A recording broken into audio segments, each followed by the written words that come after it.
balance between what we describe as self-service and serving others. Sometimes there are people who do a lot of good work for the world, and I applaud them. But sometimes they do get tired, exhausted, and burnt out. Therefore, the basis of one's doing good to others must be replenishing my own spiritual batteries, making sure my own heart is full, my mind is taken care of. Those 5 things I mentioned in the morning to keep me topped up. And on the basis of that, then being able to share and serve others. I think there's a balance to be kept between being and doing. If we're only doing, then we become action-holics, addicted to action. And if we're only being, then we can become dreamers and very idealistic. So too much being can make you lazy, and too much doing can make you crazy. But the balance of the two, I think, is necessary, so you continue to enjoy the journey as well as being effective and useful to the world.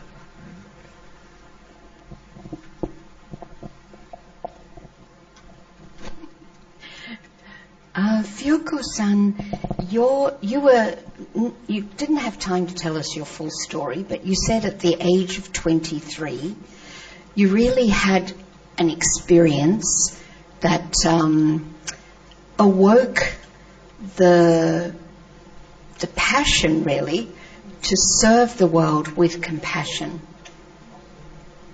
So, do you think that's got anything to do with your being born in Hiroshima? That's an interesting question. Thank you, Sister Maureen.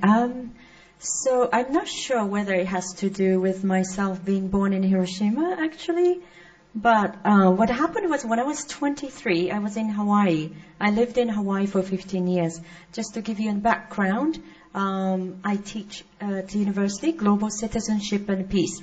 So some of the stuff I will share today with you are going to come from perspectives as an educator at university. So it's going to be a little bit of different perspective. But anyway, to go back to what you're saying, so what happened was, I think a lot of you here ask yourselves, what is my life purpose, true life purpose? Can anybody raise your hand if you know what your purpose is? True life purpose? Okay, only one person. No, I'm sure there are more. But, I was a seeker. I was seeking truth. Yeah? And then I thought, okay, what am I here to do? It's kind of like existential crisis happened to me right around when I was 23. And then anyway, to make story short, I ended up coming back to Japan a little bit later. But I met Dalai Lama and Desmond Tutu and Betty Williams, 3 Nobel Peace Laureates. And it was like an interfaith event, 2,000 people in Hiroshima.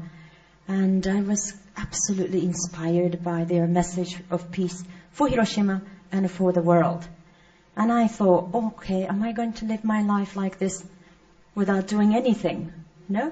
I was a spiritual seeker, so I was receiving knowledge in Tibetan Buddhism. I studied Tibetan Buddhism for 15 years. Dalai Lama had a temple in Hiroshima, and we had monks, like 2 monks from the Tibet, and then we chanted. But anyway, my true life purpose revealed, sort of. It's kind of like I was seeking, but they showed it to me. It's kind of like they, or he, found me to do something. So my particular job became where I organize events, translate, facilitate. So when Dalai Lama and then Desmond Tutu and Betty Williams came, actually I was part of the organizer, and I translate for Betty Williams, and a little bit for the Dalai Lama. But that's when everything changed to me. I thought, this is what I'm supposed to be doing. I'm bilingual in Japanese and English, and every time a master teachers come to Japan, I end up doing those things. So anyway, did I answer your question? Yeah, another one, sorry. When you said he, Who's he? Okay, I'm going to give you different terms in a short ways. Something up above, something great, supreme soul, great guy. Brother Yogesh uses the word a great big guy, but to me, supreme soul, the divine being, supreme soul, Parama Atma. Yeah. Which is neither male nor female? Neutral. Yes. So, Venerable Tanhankara, you showed us an image of a car that you were in that was completely smashed, and sadly a few other passengers actually lost their lives. But you are here with us today, remarkably. Do you think there's a message in that? And it happened 2 days after Venerable became a monk. Just 2 days. So was that because you have some life mission here?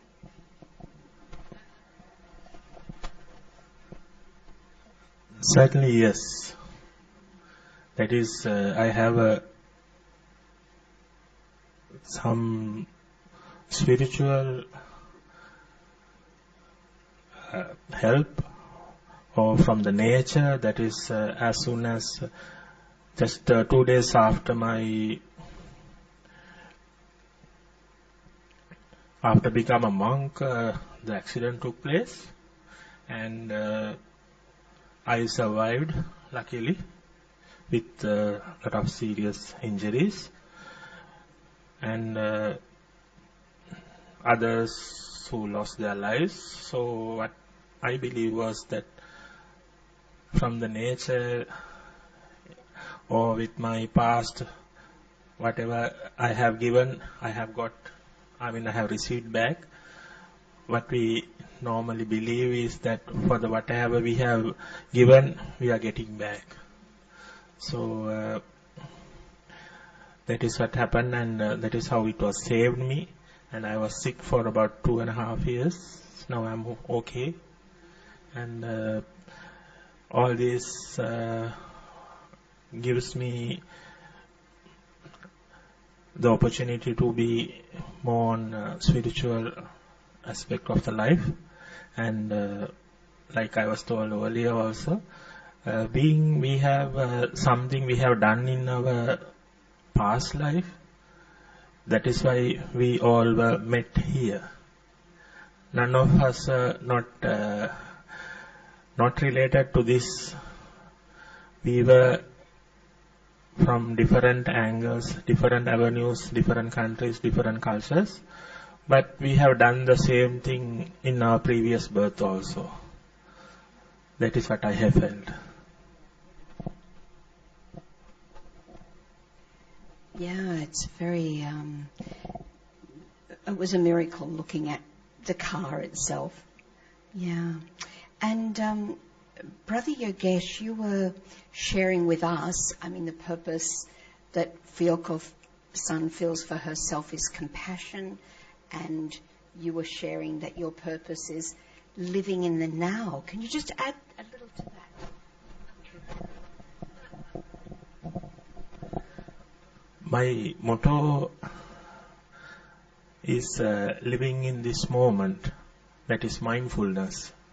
So every time, everything, I don't think about my past, or I don't think about my future. I live in this moment. That is my motto for my life. So with that, in the morning sessions, I care very little about myself, and I care a lot about other people, and attend to their things, their goodwill, and help them as much as I can. Thank you. And Brother Yogesh, you were saying that your life has actually, it's been a life where you've been a bridge, whether you liked it or not. And that you have seen now was, in retrospect, almost like your purpose for life is to be a bridge. But in what way did that develop?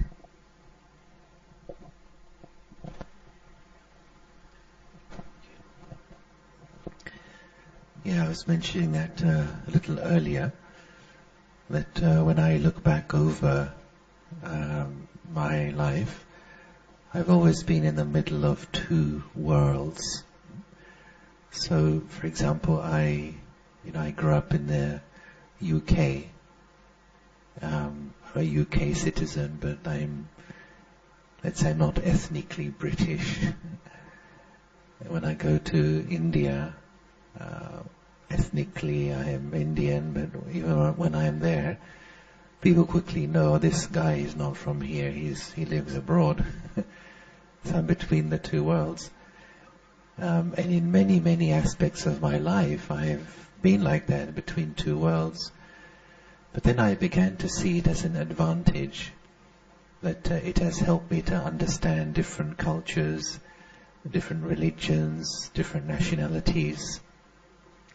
And I like to be a bridge to bring together different generations, different cultures, different religions, to communicate what I consider to be eternal truths, eternal wisdom which belongs to everyone. And I found that I actually enjoy that a lot. It sets me on fire inside when I'm playing that role of being a bridge.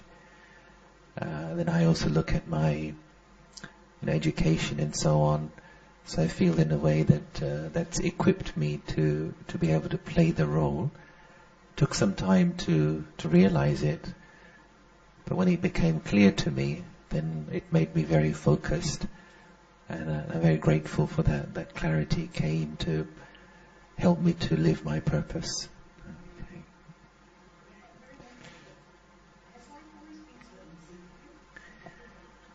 Has life been so easy for me? How much time do you have for the... No, there have been, of course, challenges along the way. But as we all know, we're all spiritual people. We all know challenges stretch you, make you grow, and bring you to your maturity. So I'm grateful even for the testing times. If you want to know more, please see me privately.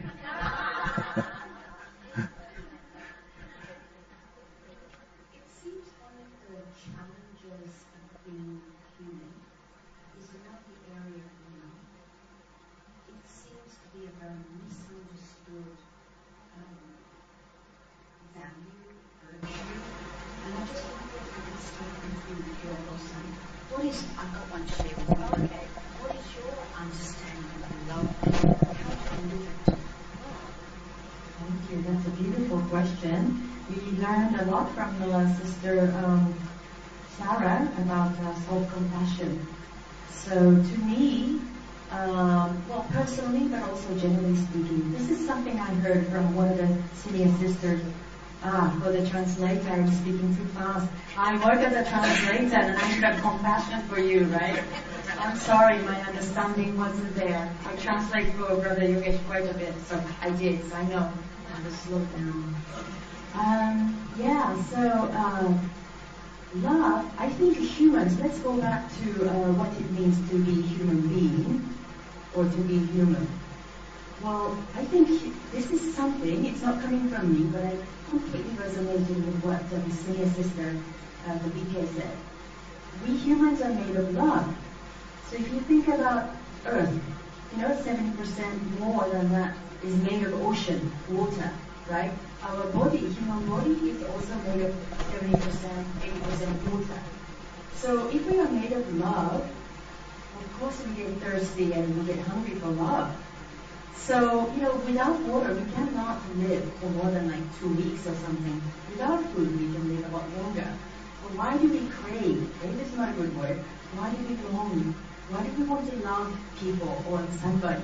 Why do we want to be loved so much? Why does love seem so complicated but so significant to us? Because I think we are made of love. Yes, I think it's a natural thing for human beings to be compassionate. I love the word compassion better than love, actually, loving kindness. All sorts of love is there, romantic love is another one, but compassion to me is a must for human beings. And if I may say a little bit more, I wanted to talk about what it means to be human from the perspective of global citizenship. This is something I shared a little bit briefly with Brother Yogesh. We are all peace-loving global citizens. We are global citizens in the sense that we are residents of this earth, right? Planet called Earth. Yeah? So we are made of love, and our responsibility, I want to talk about universal responsibility. Can anybody guess what it means to be global citizen? What is our universal responsibility as a global citizen? Well, we are, to me, and then to many, I hope, is we are a member of one human family, human race. That means we are brothers and sisters, right? So if we are a family member of human race, what do we do with family? We care for one another, right? So how can we not have love and care for one another, regardless of race, right? Nationality, language, culture, even political ideology, anything. So, going back to your question, I think we are made of love. We are naturally loving. We are naturally compassionate. So we have to plant seed of compassion. I think seed of compassion is within us. But we have to blossom it. We have to cultivate. What it means is to put water, sunlight, that could be knowledge, other things. But we must cultivate a seed of compassion within us. So here I end. Okay, thank you. And Venerable, as a Buddhist monk, what is your understanding of love?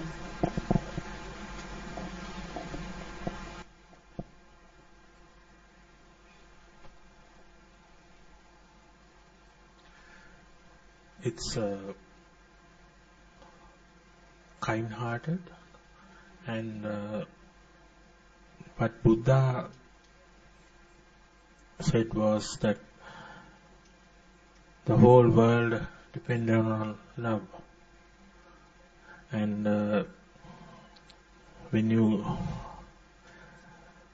give, to receive love, you have to give love. So that is also some aspect of loving kindness. There was a question earlier amongst us, the difference between loving kindness and compassion. Is there two separate words? Could you elaborate a little bit? What's the difference?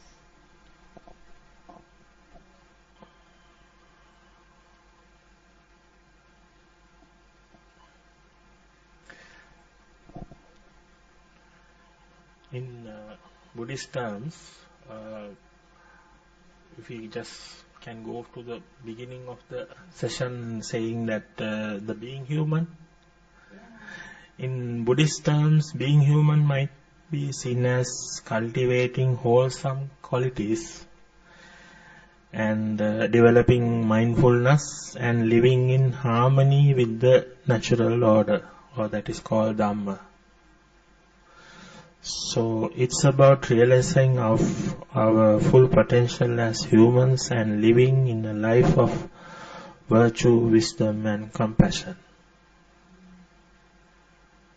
Have you got the answer? Is there a difference between metta and karuna?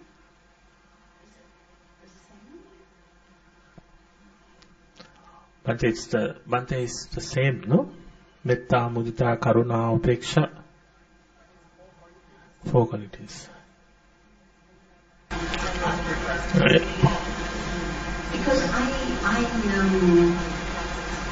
interacted with a lot of, because I've lived in Asia for 22 years, mostly in Buddhist countries. So I really have thought about this difference between love and compassion. And I think there is a difference. But I'm not sure loving kindness, but love and compassion. I think there is a difference, and I'm just wondering if any of our panelists would like to comment on this. So I think I know. Oh, you would you like to? No,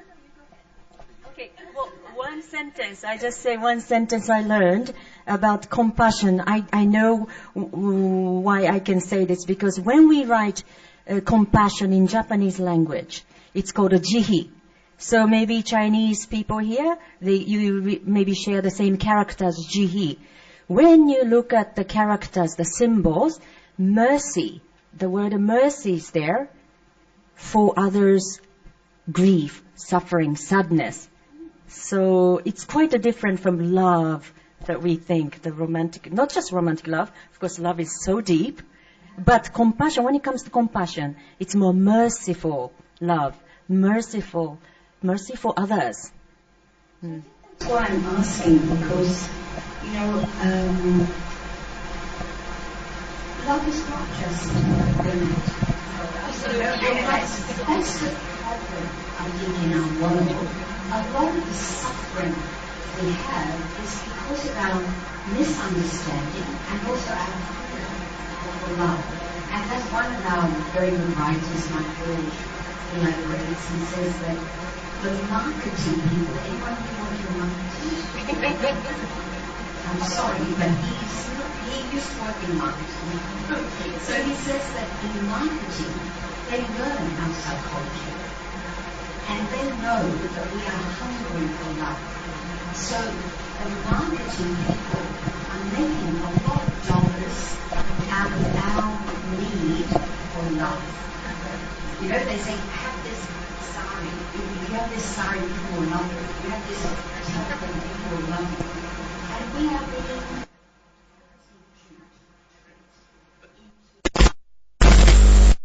believing that we need love, or we feel we need love, but then they're making money from us and our need. But that's not anything to do with love. And, as spiritual practitioners, we know that love is a core value. So it hasn't got much to do with romance. It hasn't got much to do with needing other people's approval and love. Maybe Yogesh, you can comment on this. Yeah, for me, love is a compound term, and it basically includes everything. To care, to share, to support, to forgive, to uplift. Love and respect are, for me, very synonymous. So acts of love include all of these things. And to add a bit more, there are various grades of love in my understanding. The two extremes are love can be in its spiritual form, or love can be in its materialistic form. When it's in its spiritual form, then it's a feeling. When it's in its materialistic form, then it's an emotion. And the kind of love that is sold today and used to empty people's pockets is the emotional love, which is the materialistic one. And that is selfish love. And that's the love which one experiences maybe for another person. But underneath in the small print is, I love you, the small print, but only if you behave as I want you to behave. As long as you continue to give me attention and praise me and do as I wish. So there, a person is saying, I love you. What they're really saying is, I need you, I'm using you to make me feel good. But spiritual love, which is, I think, the love that the world is thirsty for, is very different. And that is like, take the example of the sun. The sun is radiating its light and its heat and its energy, and we all receive that.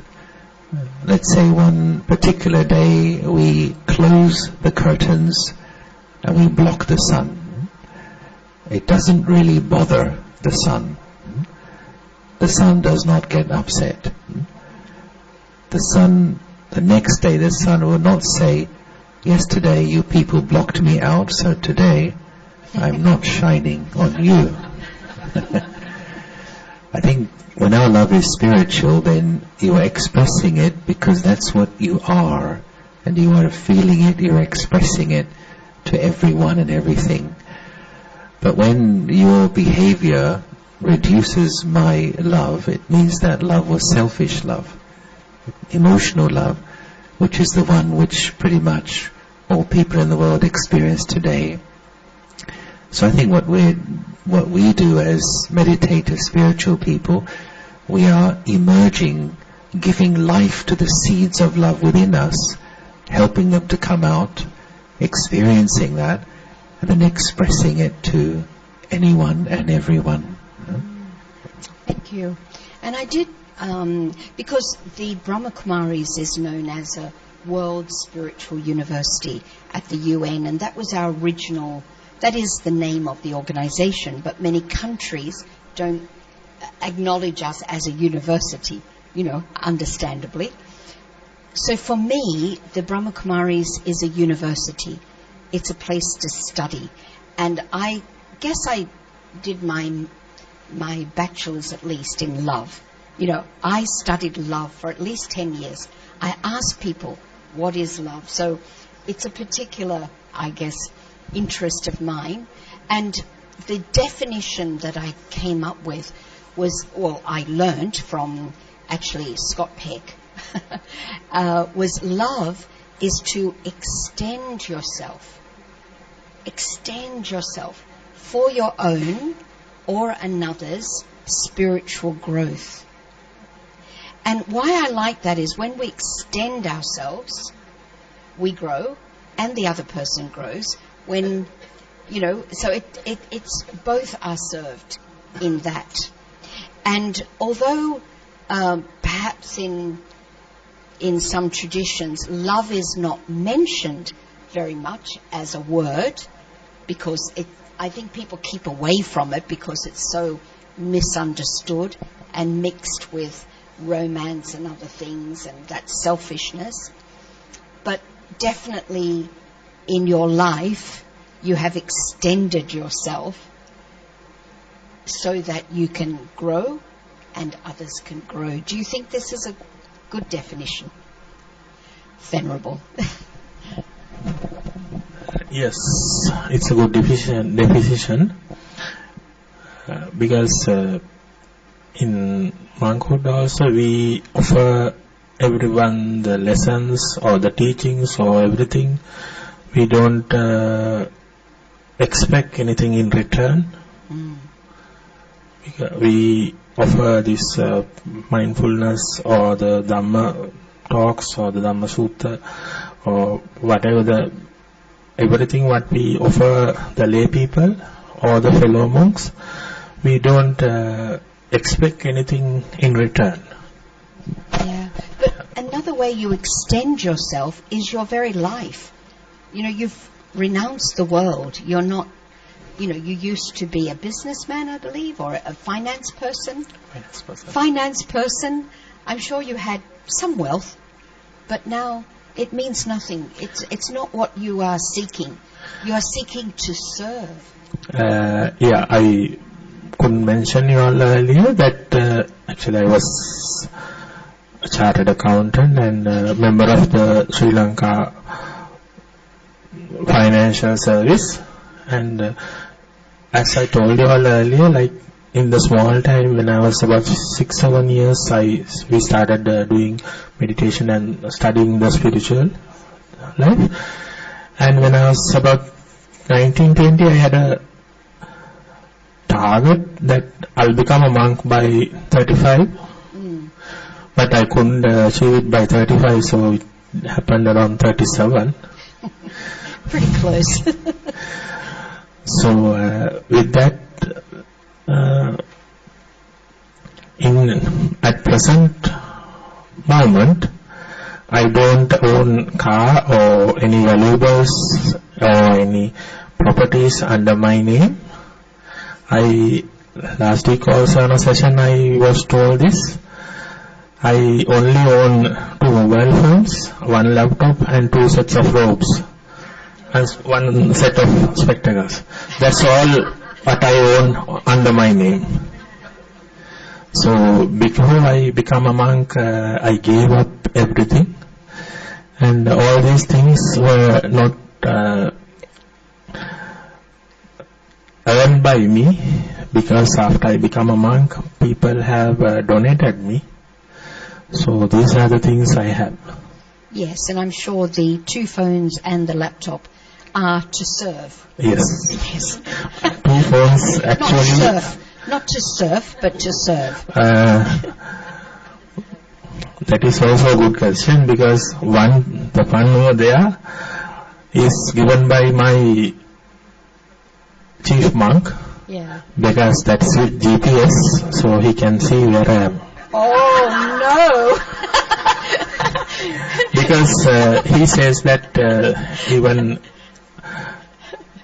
in practical in this 21st century, there are issues are there with everyone. So then calling and asking everyone, where are you, what are you doing today? The chief monk has ability and access through GPS. See where he has about 1,000 odd students. So it's difficult to call everyone and ask, like all the monks were provided with a mobile phone and the nuns with a mobile phone with GPS activated, and all the lay people and the staff were given with smart watches. That is also GPS enabled, so he doesn't have to call anyone and see, and people don't have to lie. You can see everywhere where exact the people are. So you've given up your privacy also? Yeah, I given up my privacy when I become a monk. So this is love. Yeah.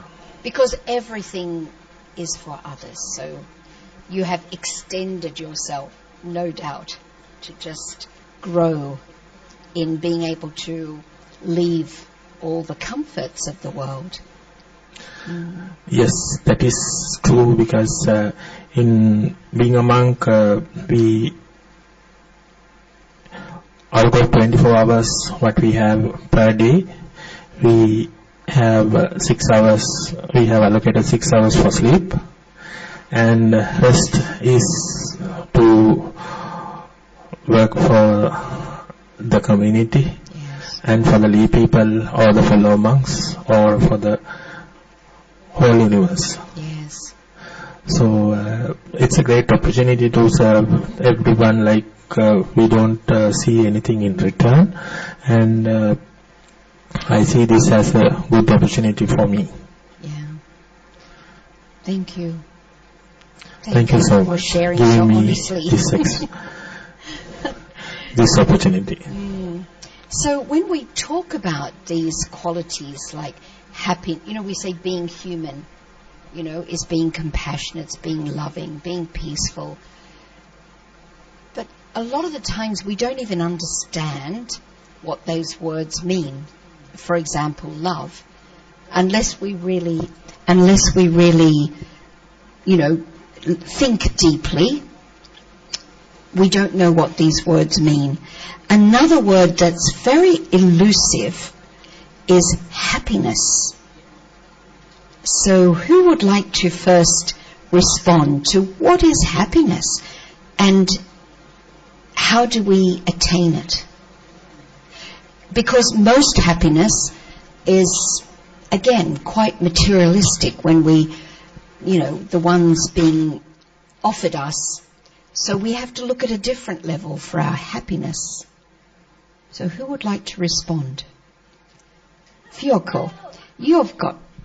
Well, actually, as I mentioned earlier, I have served as a translator, interpreter for Brother Yogesh several times, many times, and he gave a brilliant talk on what is real happiness. So I'm going to give the microphone to Brother Yogesh first.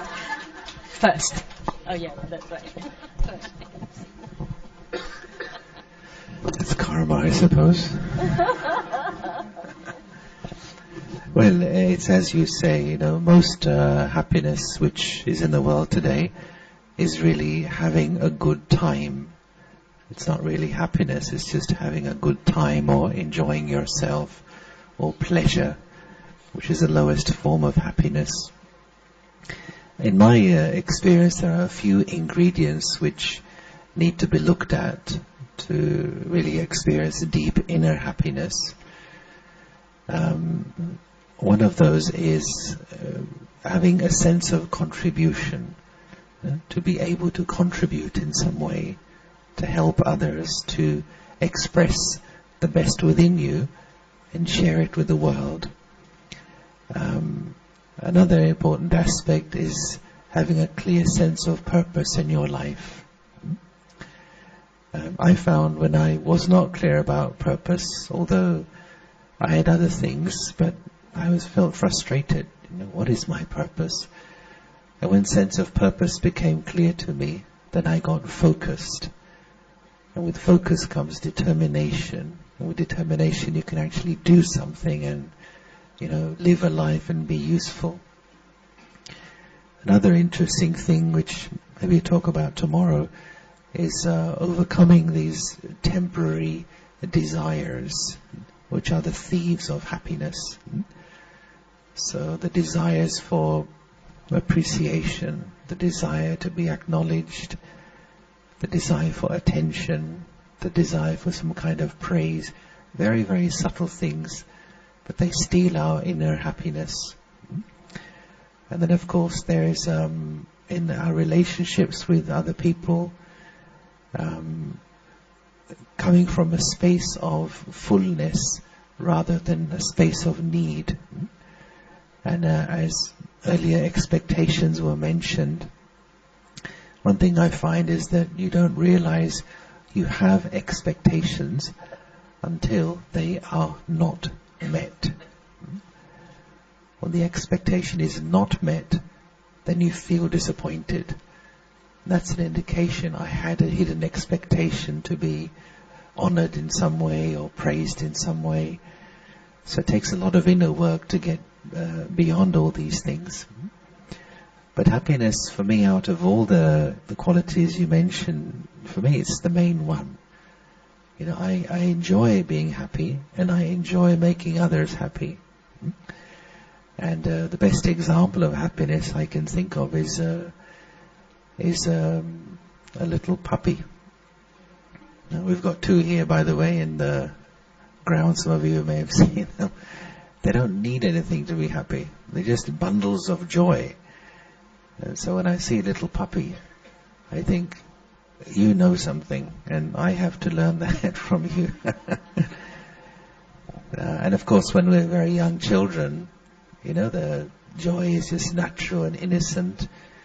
And I think we all seek to return to that kind of pure inner joy.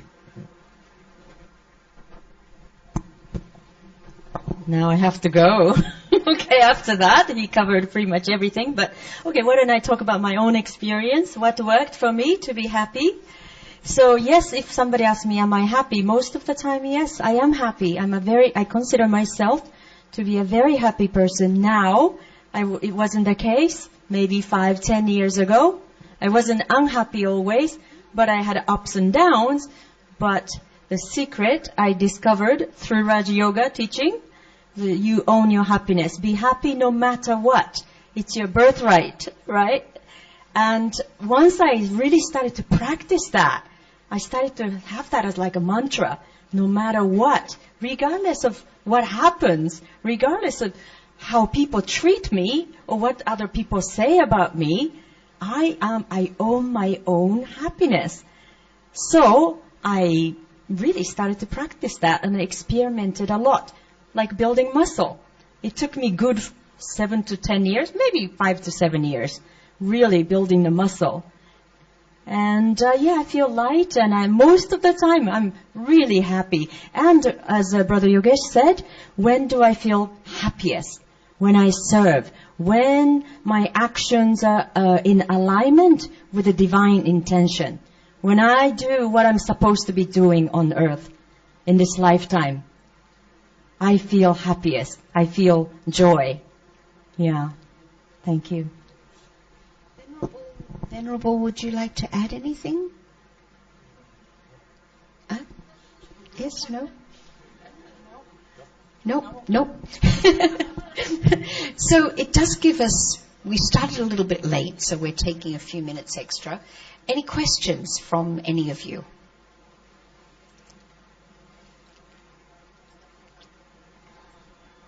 Yes.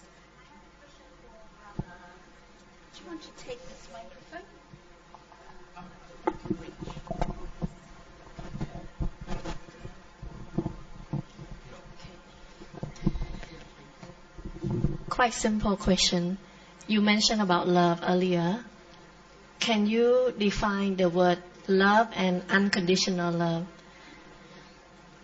Can you tell the difference? Between love and unconditional love? Well, there is love, and if there is unconditional love, it means there is also conditional love. So unconditional would be that where you are so full inside, you are just expressing that love to others regardless of their behavior. And I take again the example of the sun, which just keeps on shining regardless of our behavior. Or you can even take the example of a flower which shares its fragrance with a saint and also with a sinner.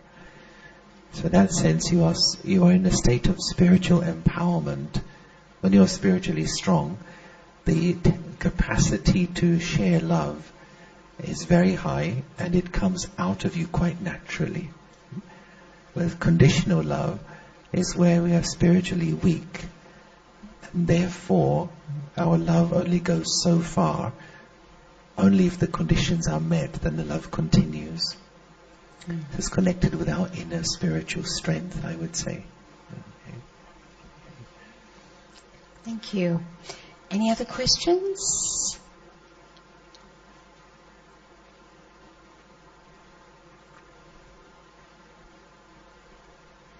Okay, well what I'd like to do at this point then is ask each of our panelists to just share a few more words on anything they'd like to just conclude with. Okay, well, one thing I suppose I should have said at the beginning about the being human part. You know, one of the things which I could never accept, which we were taught at school, was that human beings, the origin of human beings was violence and territorialism, and we're fighting each other and chucking spears at each other, fighting dinosaurs, and that this was where we came from. And so we were taught that at school, and then the violence of today we justify by saying that's human nature. To be territorial, to protect, to fight is what it means to be human. It's part of our nature.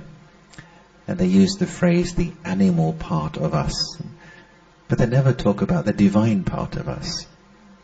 So for me, it was confusing that how can we consider this to be our nature when we all seek peace, we all seek love, we all seek joy. And just one more thing quickly. When wars happen, when fighting breaks out anywhere in the world, again it used to confuse me that why do people fight? Now think of two schoolboys fighting at school. Okay, maybe they're 12 years old, 14-year-old. They start punching each other, knocking bits off each other's face. And what used to happen very quickly was teachers would arrive and pull the boys apart and would say, now you'll be punished, detention, or the boys may be suspended or even expelled. Why? Because the message is fighting is bad, fighting is wrong. Okay, I got it. But when the adults grow up, they're adults, they organize themselves in huge numbers to fight other adults. Now surely if fighting is wrong between two schoolboys in a playground, isn't it wrong when there's organized murder between huge armies? But we get so used to this behavior, we become conditioned and desensitized, we actually just salute it and say, good job, well done. Here's a piece of metal on your shoulder, on your chest. And we raise flags. And for me, this is the madness of the ego. And being human means get in touch with my divinity, the highest within me, express that, live that, and then allow that to touch others, to awaken their divinity too. Venerable, would you like to share some closing comments?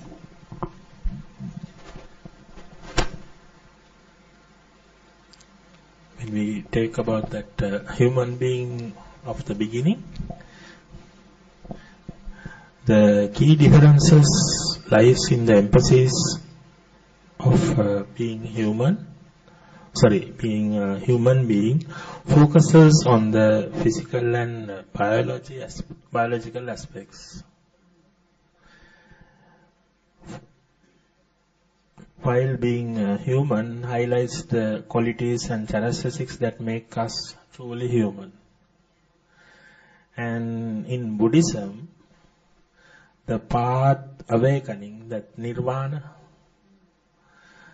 so the path awakening nirvana involves in developing these wholesome qualities, letting go of negative tendencies and cultivating wisdom.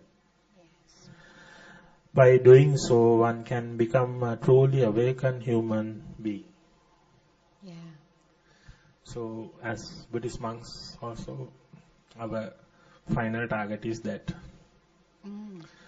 one day our target is not one day, within this birth, our target is that to achieving the awaken or achieve the nirvana.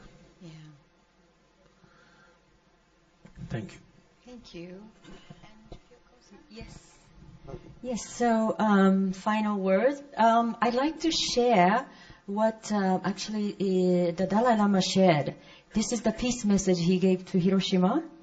And it doesn't touch much on nuclear weapons or anything. But we talked about compassion, cultivating compassion.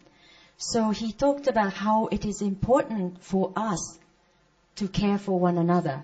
Not just our own family or nation or our own group, but the whole world. But that's what we need in our world today. Look at our world today we live in. As Brother Yogesh mentioned, we live in a very dangerous world. But it doesn't mean we stop and be indifferent. We need to become light in darkness. So let me share this. It's quite short. So if I can share, he talked about, I have a little, yeah. So he would talk about something like compassion. So please care for not just your family, group, but whole world first. Right? I have to find it. But I might not be able to find it, but I kind of remember what he said. Okay. So he said something like this. It's not that hard. But education for not just your immediate family, group, your nation, but world first. So basically what he's saying is, you think it's okay as long as you take care of your own family or your nation, culture, group, whatever group that might be. But he's saying we are global citizens, peace-loving global citizens. In that sense, we have to care for everyone as a one human family. Yeah? So what he's saying is love all. Yeah? Compassion for not just your own family, nation, group, but the world first. We are brothers and sisters of one human family. Thank you. Thank you very much to all our esteemed panelists. And I think a lot was shared in that session. So just let's have some silence for 3 minutes and just see what you will be taking away from this session.